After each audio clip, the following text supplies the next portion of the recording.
This is Sarah Stewart Holland. This is Beth Silvers. You're listening to Pantsuit Politics. We're so glad to be back with you in real time today after our trip last week with Common Ground pilgrimages to Switzerland. Today, we're going to attempt to catch up on the news, the good, the bad, the ugly, not necessarily in that order. And outside of politics, we're going to talk about our trip. We did get a very strong response to the episode that we aired about soda and SNAP benefits. And so we spent quite a lot of time on our bonus episode this week talking about that. We are making that part of the bonus episode available to everyone, whether you are a paid subscriber or not. So if you felt strongly about that episode, it would mean a lot to us if you also took in the response. So we will link that directly in the show notes. Getting part of that spicy bonus episode for free is something that we occasionally do, especially in times when it's really in conversation with what we're doing here on the free feed. But it is a great reason to make sure you're subscribed on Substack, even if you're not ready or able to be a premium member at this time. So we'd love for you to join us over there in a community that has extremely robust conversations. Yeah, we have made Substack our home base now for about a year. It's everything. It's the newsletter, it's the show notes, it's the comments on episodes. It's a community of 24,000 plus people at this point, and it is free to subscribe and get our show notes in the newsletter, and sometimes little extra bonuses like this week. You know, it's really where we have centered our social media presence. We really enjoy the platform. We like being over there. And we just turned on our referral leaderboard. So if you have a competitive spirit, great news. If you share Pantsuit Politics with friends over the next month, the top 5 refers by Thanksgiving will get a gift box from our team. So go to pantsuitpoliticsshow.com to subscribe and start sharing. Up next, we're going to catch up on the news.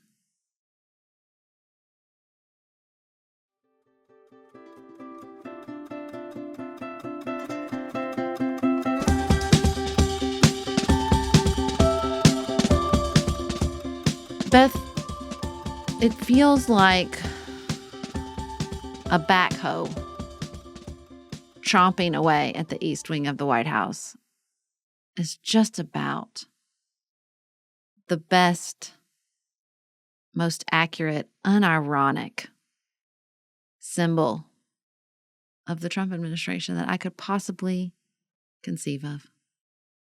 Tear it down while the government is not open.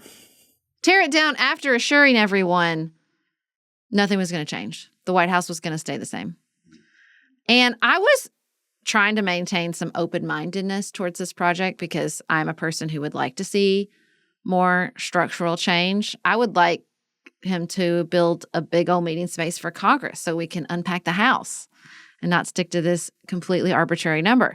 So I was really trying to maintain open-mindedness. But the idea of you're going to assure everyone that the structural integrity of the White House will remain, then you, without telling anyone, start tearing down the east wing of the White House. The east wing, which is the public entrance. We're tearing down the public entrance so that you can build a 90,000 square foot ballroom paid for and intended for your rich friends. I mean, it can't get more on the nose.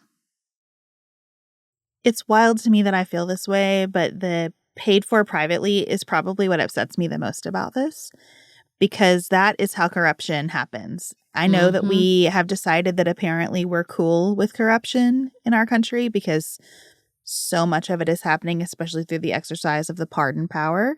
Yeah. But I would be more comfortable with this project on the whole if it were paid for with public funds. It is supposed to be the people's house. If the people's house requires updates, then that takes public money. If it requires more space, then that takes public money.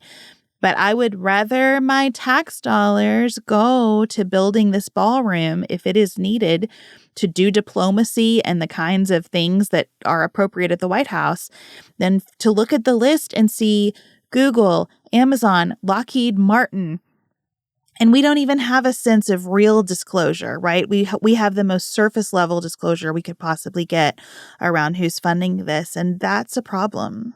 Yeah, it was this in combination with the George Santos of it all. I just felt like I kept opening the New York Times app while we were out of town and scrolling and feeling a profound sense of are we being punked?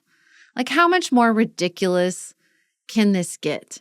And the answer is apparently always more ridiculous. He tore down the east wing of the White House. I kept repeating it out loud to my husband yesterday because it just felt like the fullest manifestation for just break it. And also traveling the whole time, I just kept thinking, everyone helping us right now at TSA is not getting paid and has not gotten paid for a month. And and no one's talking about it. It doesn't seem concerned. The House is not voting on anything ever again. Apparently, do we even need Congress? We're having no King's protest while he's posting all these videos of himself in a crown? Like, I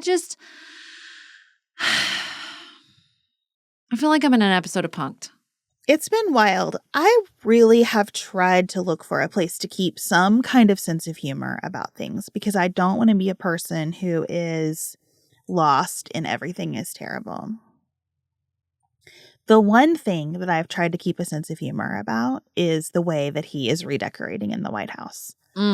It amuses me a little bit that he wants to be the first lady more than the president, that his taste I find so garish, that if he were a good president, this would be the thing we laughed at, right? This would be the thing they do on SNL. If he were just really approaching all of his policy with vigor but dignity and humaneness, I think that the gold of everything would be the funny part of this presidency. And I really felt that way until they started on the ballroom during the government shutdown. Yeah. That, to me, the juxtaposition of those two things with the open invitation for corruption of having it be privately funded, I do find this something worse than obnoxious. Yeah, I will say, glimmer. I had a family member say that they were talking about the gold in the White House with friends they know to be pro-Trump, arguably MAGA, and even they were like, yeah, it's gross. So I was like, oh, well, finally, we found something. I am so struggling with the sense that this is the guy who came to drain the swamp and seek your revenge against the elites who don't take you seriously. Because I do take that critique in good faith. Like, I do take this sort of frustration of so much of America that feels they're not represented in DC seriously. And I just don't understand how the guy who is a billionaire and just keeps getting richer while president, which is a thing not so long ago was a glaring red flag, like just the biggest of all sirens. You are not supposed to profit off the office of presidency. And why is this guy who just keeps getting richer, who lets people out of jail, who broke the law? We didn't even have time to cover the head of customs and border enforcement accepting a bag of 50 grand in a sting operation. And they were like, we're not investigating that. He's good. I thought we cared about corruption. I thought we cared about elites exploiting their positions and their power inside the United States government for their own personal gain. And I don't understand how any of this reads as draining the swamp. Just as we were sitting down to record this episode, the news broke that the president has pardoned the founder of Binance, who had been convicted for money laundering. And that founder has ties to the Trump family crypto venture. I don't think we, the global we, care about anything right now except sorting ourselves into in-group and out-group. Yeah. I can't let go of our sibling fight analogy. The more I think about it, the more I'm like, right. I mean, Ezra had this expert on the rural-urban divide on, and she just kept saying, like, it's not policy-based. It's just affinity. It's not policy-based. And it's in the reason it also makes me think so much of the way my kids fight is like, it doesn't matter if it's in your best interest or not. Doesn't matter. All I care about is that you suffer. The sibling fights are so rage-filled and so real. And I don't know how we like break the fever dream where the most important thing is the enemy on the other side while we have someone with so much power whose number one priority is to keep us divided and to keep us fighting each other. I mean, like that's why no one can pay attention to him, because he's too busy fanning the flames of, don't you really hate each other though? Don't you really, really hate each other? And I don't know if there's any walking back from that. It does feel to me more and more like the two political parties are fraternities. Mm. And maybe that's fine. Maybe that's where we are in an America where there are constantly studies being published about loneliness and belonging and atomization. But in order to get anything done, if we are going to be in that system of affiliation, I do think we need to move in a more parliamentary direction where there are more. Because having two that are so entrenched in this way has paralyzed the Congress. I think if you're feeling really unmoored and stuck right now, it is because Congress is unmoored and stuck. The one mechanism that we have to hold the president to account, to oversee the justice system, to ensure that the people are represented and all the people are represented, right? Not just the people who agree, but all the people are represented, is not doing anything. Lisa Murkowski gave a quote that the Congress is adrift. It feels like we've given up. Yeah. And that to me is the feeling that is hanging over everything right now. Yeah. I mean, they're not voting. They're not swearing in new members, especially in the House.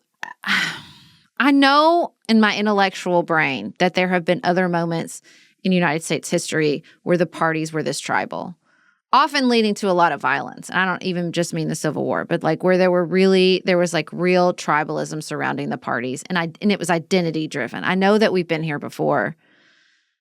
So I believe that, this is not the final day and we'll get out of there. And I don't know if it'll include other parties.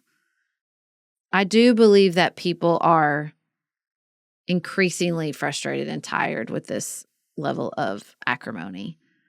I just think as long as he has such a command of the attention and he lives for it, he just lives for the division. He is fueled by it. It'll take a strong national voice to combat that, to say, no, this is not what people want. This is not what people want anymore. And it's so scary because, this is like messaging, but also they're building in all these like structural changes that I am concerned about the Democratic Party becoming like a permanent minority party. I really, really am. I think that there are red flags everywhere, both at the state and national level, that are deeply, deeply concerning. And I just, like I said, like I just open up the app and I scroll and I'm like, I don't even know what to do. Like I run a news podcast, it's so overwhelming, and it's so, you don't know where to direct your attention. I am so sad we were out of town for the No Kings protest, because I think that it was incredibly encouraging, just a reminder that like that feeling you get when you open your phone and you scroll through the news is just a small slice of reality. And I know standing amongst your fellow like embodied, grounded, looking out at a sea of other people who were like, this is not acceptable, it was empowering and encouraging just to watch it through my screen. I can only imagine how much better it would have been to participate in it in person. And it really was a good sort of like wake up. He demands so much attention. And also that is not the only reality. And there is so much more happening in our country than this transparent and obvious corruption, than a Congress adrift. Like, it really was encouraging. And I am trying to cling to that in the the space of all the overwhelm. Two things that feel encouraging to me. One is that in Indiana, Republicans refused to do the gerrymandering that the president requested because it's a reminder that it doesn't have to be this way. Yeah. It does not have to be like this. There is power for people who will take it. They just have to take it against their own party, and that's hard when the party feels like a fraternity, but it is doable. And so I'm really, really appreciative of all the people who did the hard work of getting there in Indiana. If you decide we're powerless and nothing matters, you don't get that kind of result, right? That came from intense work by people on the ground in Indiana. And I'm super grateful to those people. The other thing that I found encouraging while we were gone, although it is in a very dark context, is just the way that people in Chicago are being so creative and caring about their neighbors in response to the operations that are happening there by federal law enforcement and ICE. My sister was telling me about how people are organizing for Halloween to reverse the flow of trick-or-treat so that families who are concerned about ICE operations will have candy brought to them by their neighbors instead of being out and about with their children. Now, is that the vision that I want for our neighborhoods in America in 2025? Not at all. But they could just be giving up, and instead they're saying, we will still have this holiday. We will still celebrate. We will grab attention by showing the lengths that we're having to go to live in our neighborhoods in a normal way and something approaching a normal way here. And I think that that's really great. I was also reading this morning about how people are distributing just plastic whistles so that if they see agents, they can blow a whistle and just warn people that something is about to happen. And that both tells people, hey, you might want to get out of here if you're afraid that you will attract attention in some way. It also says to people, hey, someone else might be arrested right now and their rights might not be respected. And paying attention to that, just being there and watching it, maybe filming it, like making sure that this is done in a way that has any measure of accountability around it matters. And so a lot of the posts I saw about the No Kings protests were like, if you're wondering what you would have done in World War II or during the civil rights era, look at what you're doing right now. And then I look on the other side and I see people are doing the things. People are showing up and doing things to help their neighbors to advance the vision of America that they have, to try to safeguard our democratic systems. And I'm really impressed by those actions.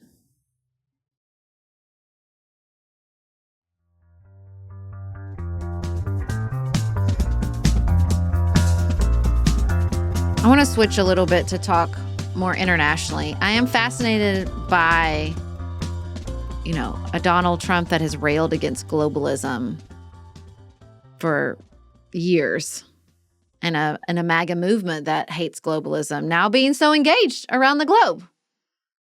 There are some apparently rules of second-term presidencies that apply to him, which is they're very concerned with their international legacy. So we still have a very fragile ceasefire holding on in Gaza. Vice President J.D. Vance has traveled to the area. Jared Kushner and Steve Witkoff are doing all kinds of interviews, bragging on themselves. There was some exchange of fire, but it seems to be mostly holding. And then, of course, the hostages have been released, which is an huge cause for celebration. But you can see that this and Ukraine, and of course we'll get to South America, is taking up a lot of his time. It's taking up a lot of his time. When he's not redecorating, of course. I was, of course, very moved to see the hostages being released, and also the way that people in Gaza are contending with prisoners being released from Israel, returning to their friends and loved ones. As I have watched, that reuniting in both places, I've been thinking about how this is just the beginning of a very long process in coming to terms with what's happened.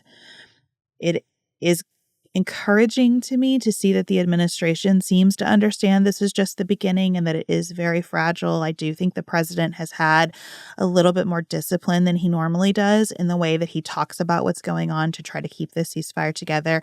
I think that we do have an alignment of incentives for once, that he wants his legacy to be about bringing peace to this area. And so that's good for the world, and it's good for our country, and it's, I hope, good for the people on the ground there. So I am trying to just think about how to take all this in with as much respect for the pain that people on the ground have been through as possible. Because on the one hand, there's so much joy and celebration, and you just want to say, hooray, finally. On the other, now begins the process of settling into what has happened, what's been lost, what's been imprinted on people because of this. I mean, it feels like the people in the area respect how this isn't just a, an easy celebration more than anywhere else. Like, I was fascinated to watch there was like booing of Netanyahu at the rally, and then the Netanyahu administration tried to like shame people, and many of the hostages' families were like, you're going to tell me how to act towards you?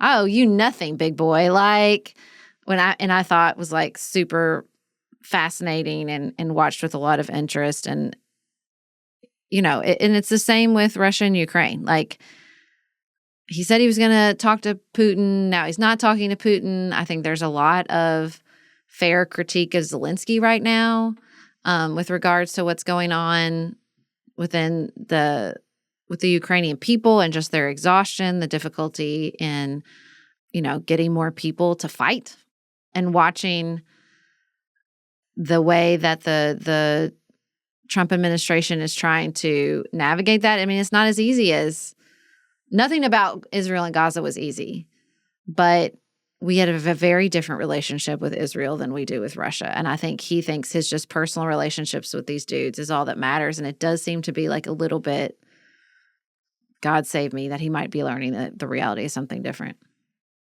There had been a lot of discussion in Congress about new sanctions on Russia. And once again, the president has decided the Congress doesn't have a role.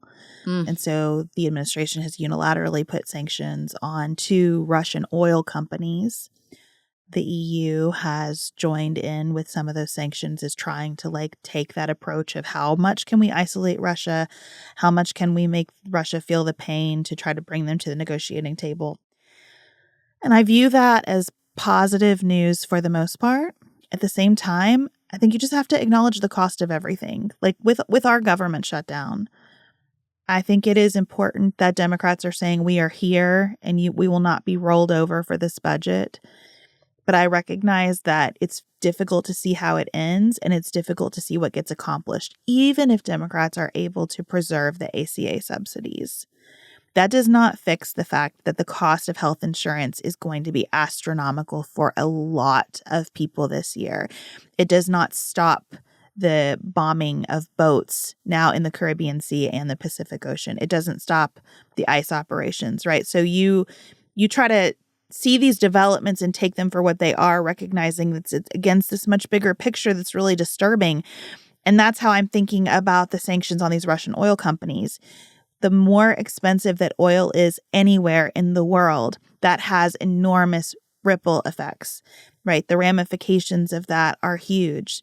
We are going into winter in a part of the world where winter can be very severe and harsh. And so I'm just trying to see as much of the big picture here as I can without thinking only about Donald Trump and the way that he operates, and imagine what is the ugly side of the thing that seems like a positive development, especially as we think about how to end wars in 2025. Yeah, I mean, it's frustrating, but it's probably the best sign, not best, the strongest sign of this sort of authoritarian bent is that you just can't not talk about him. He is the decider. There's no other input that I can tell.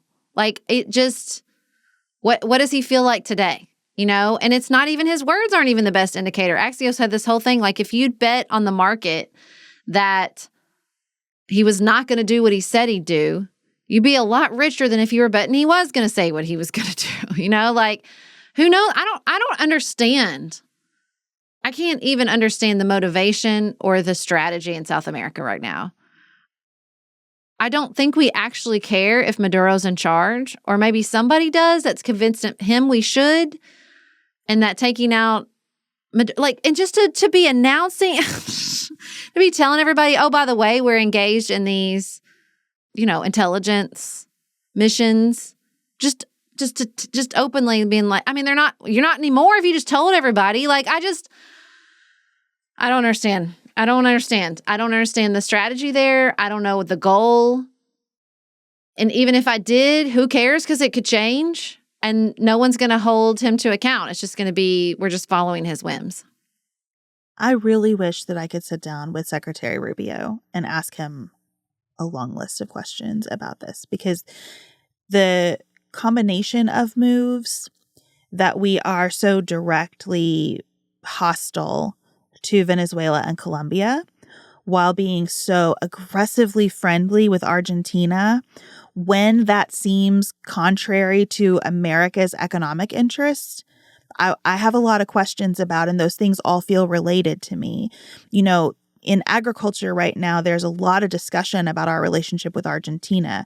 We have provided quite a bit of foreign aid to Argentina, even though Argentina is selling soybeans to China, which has stopped buying our soybeans, to terrible impact for American farmers. Really, really terrible. But nonetheless, this week, the president started talking about importing large quantities of beef from Argentina to try to lower our grocery prices. And American farmers and ranchers are saying, What the hell? What are you talking about? And so the contrasting pressures of foreign policy and economic policy all wrapped up in the administration kind of waving its hand at any concerns about these operations in the Caribbean Sea and now the Pacific Ocean too. No, don't worry about it. We're just going after drug cartels. That seems false to me, or at least extremely incomplete, especially since the drugs that we're talking about coming from these South American countries are mostly cocaine. And they're talking about it the way that you would talk about fentanyl.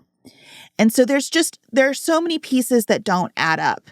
And I believe that Marco Rubio holds the key to this. So if anyone could get him to come chat with us, I want to understand. I have a lot of criticism, and I am really, really upset about the people being summarily executed in what looks like a law enforcement operation. But if there is something happening here that I'm not getting, I want to get it. I want to understand. Yeah, I mean, with Congress adrift, there's just who's going to be asking those questions. Yeah. This is what Congress is there to do. Not right now, Beth. I have lots of questions. I would like to talk about the two people who somehow didn't die when the boats were bombed. And the administration decides to repatriate those people to send them back to their home countries, which I believe were Colombia and Ecuador. Big enough risk to execute summarily, not big enough risk to interrogate. And try or hold. Because if we held them, I think the strategy here is if the United States government held those two people, courts would have an opportunity to say what is going on here. Yeah. There would be a mechanism for oversight, and they don't want a mechanism for oversight. And again, if there's a piece of the puzzle here that I don't have, give it to us. Explain yourselves, though, right? Maybe they are going at something that we just don't understand. It is incumbent on them to help us understand that.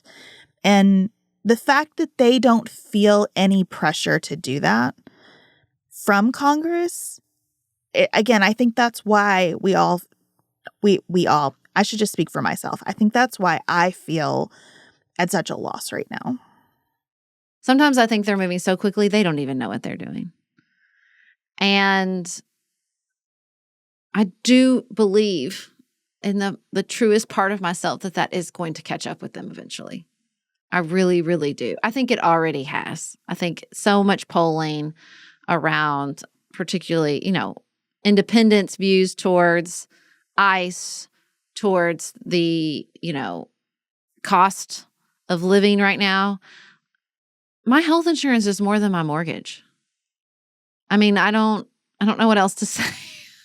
Like it's getting truly insane, and they're not addressing it at all. They're too busy tearing down the east wing of the White House and building a giant ballroom. I mean, it's giving Marie Antoinette, It's really giving Marie Antoinette.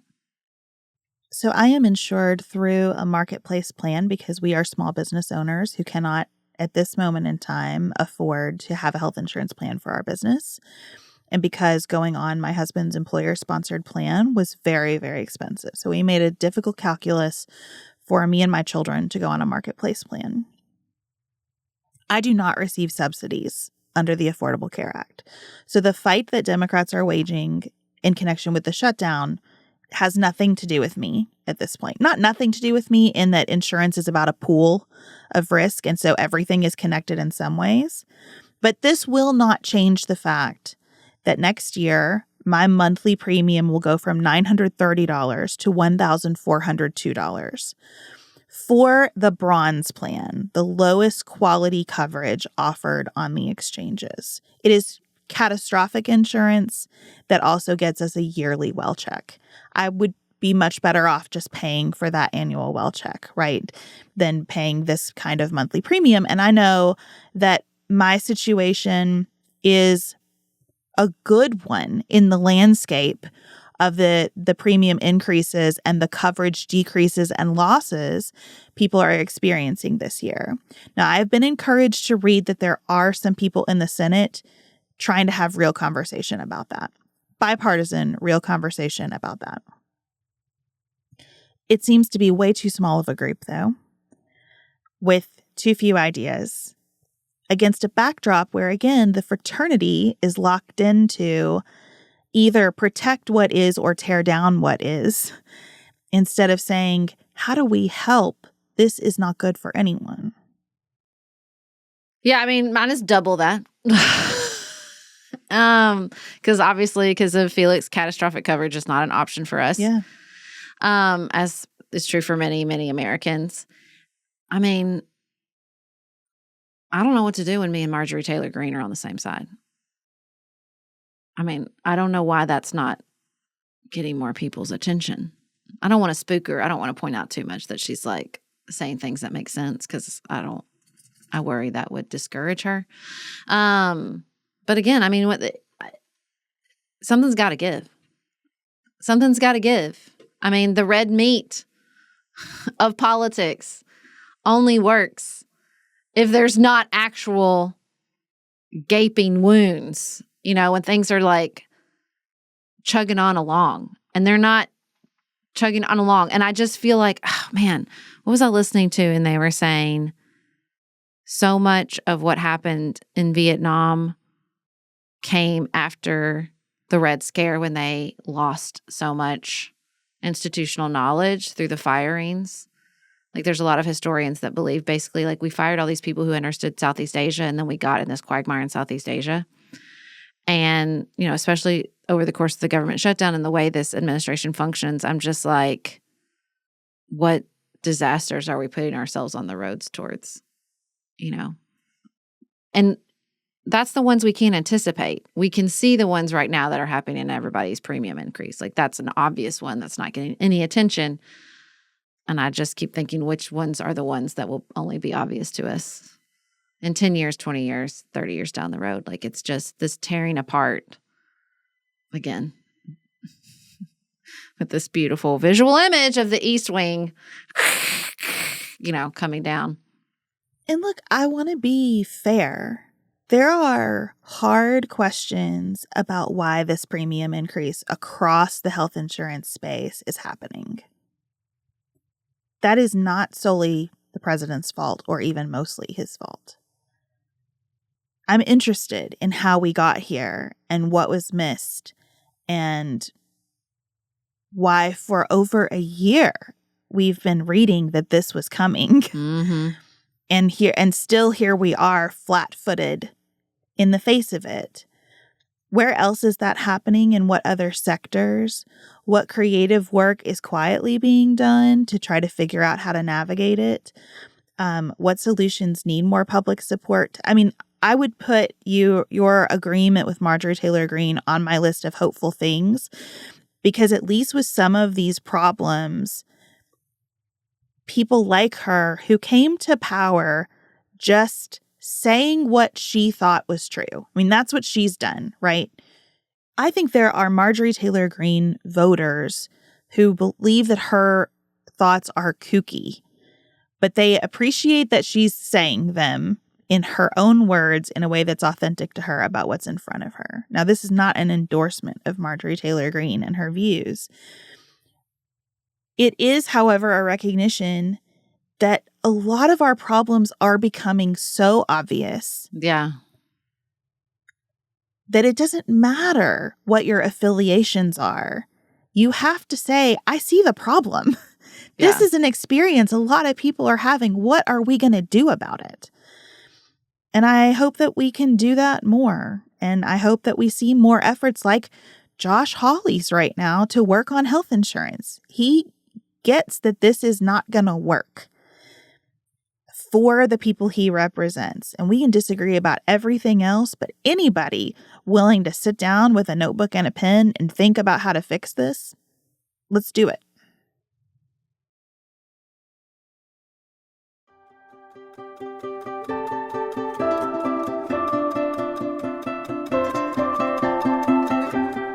Beth, we went to Switzerland.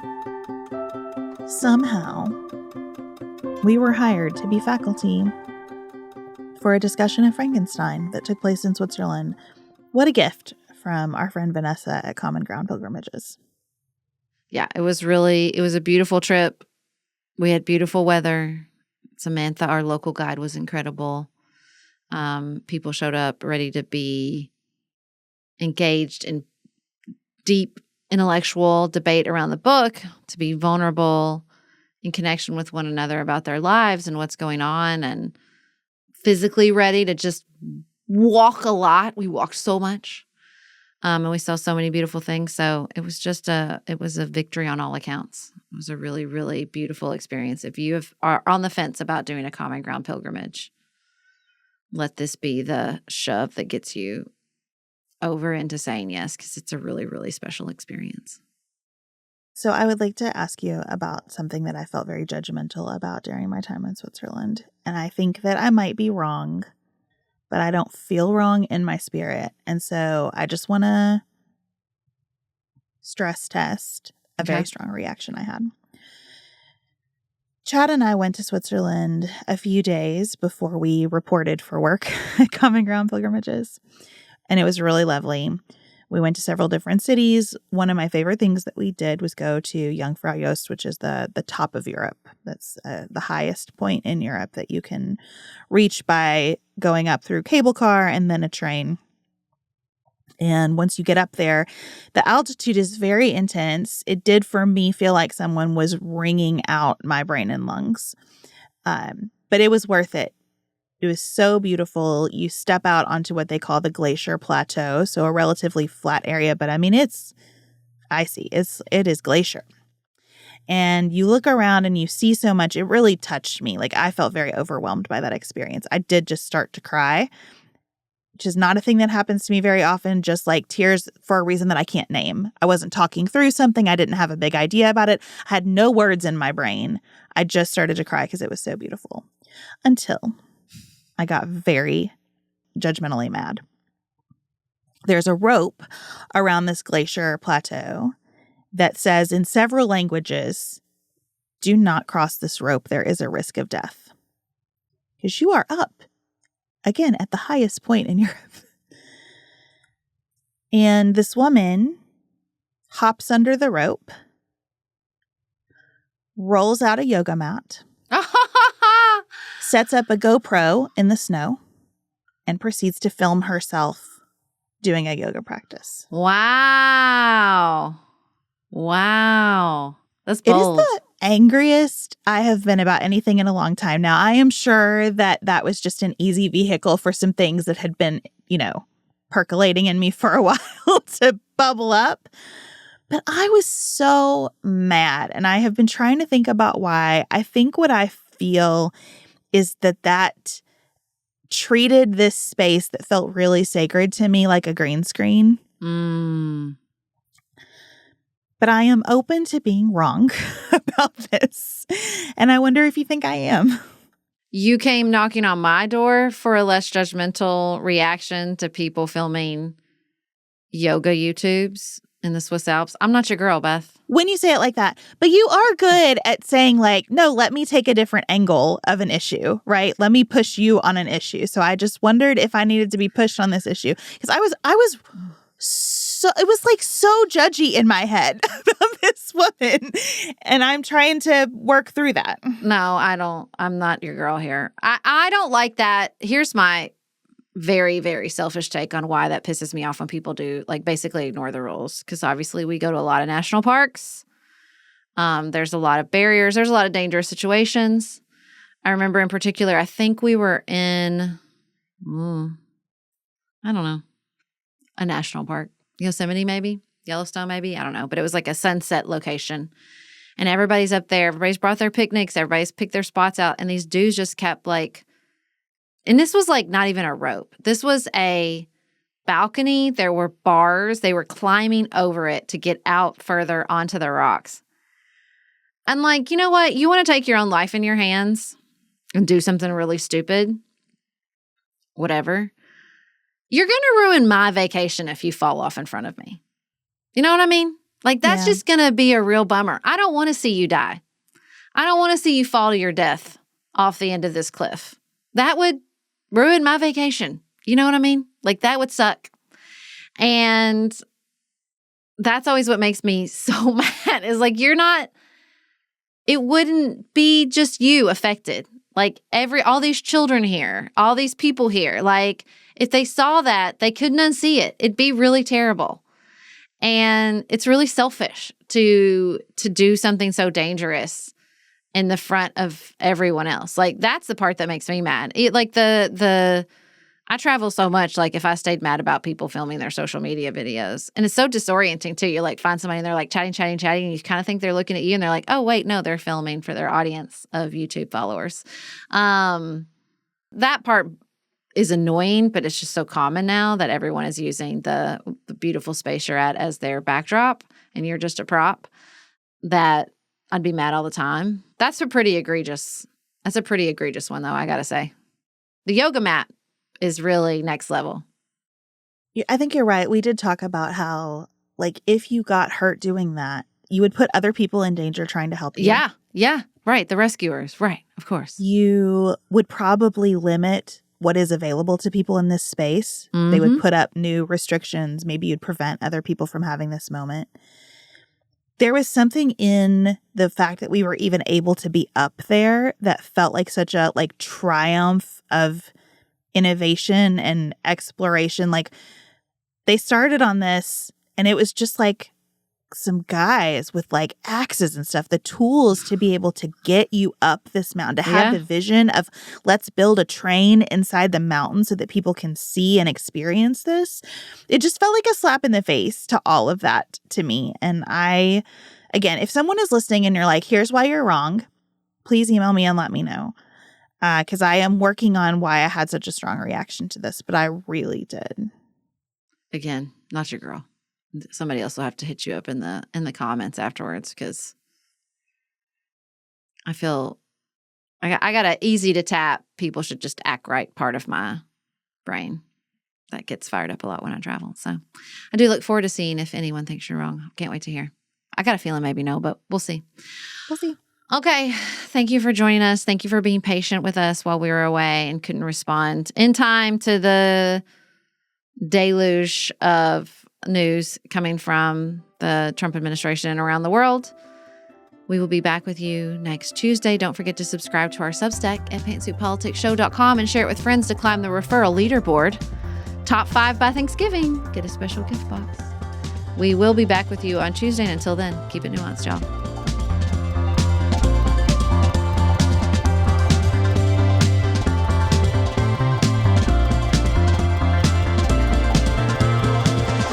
Pantsuit Politics is produced by Studio D Podcast Production. Elise Knapp is our managing director. Maggie Pinton is our director of community engagement. Xander Singh is the composer of our theme music with inspiration from original work by Dante Lima. Our show is listener-supported. Special thanks to our executive producers. Stephanie Elms. Sasha Egolf. The Villanueva family. The Bookshelf on Church in Kilmarnock, Virginia. Lindsay Sauer. Laura Martin. Kristen Wendell. Christina Werner. Kimberly Ludwig. Julie Huff. Jill Biziano. Jessica Borrow. Jan Feltz. Jackie Franklin Earp. Heather Ericacy. The Charney family. Gabrielle McDonald and Wren. Ellen Burns. Connie Perchetti. Christian Campbell. Beth Loy. Ashley Terry. Anya Binsaka. Amy and Derek Starr Redwine. Carla Hegemeister. Emily Ho. Emily Grover Kopek. Christy Johnson. Charisse Winter. Ashley Kennedy. Mark and Rachel Redman. The Dixon family. Liz Kamenetz. Christy Matthews. Kaylee Adcock. Chelsea Garter, Ellen Scott and Karen Shoebottom, Jeff Davis, Kathleen Gallant, Michelle Wood, Nicole Berkless, Norma Starry, Paula Bremer, Sarah Little, Vicki Jackman, Will and Jess Conway, Molly Smith, Melinda Mullett, Amy Flannery.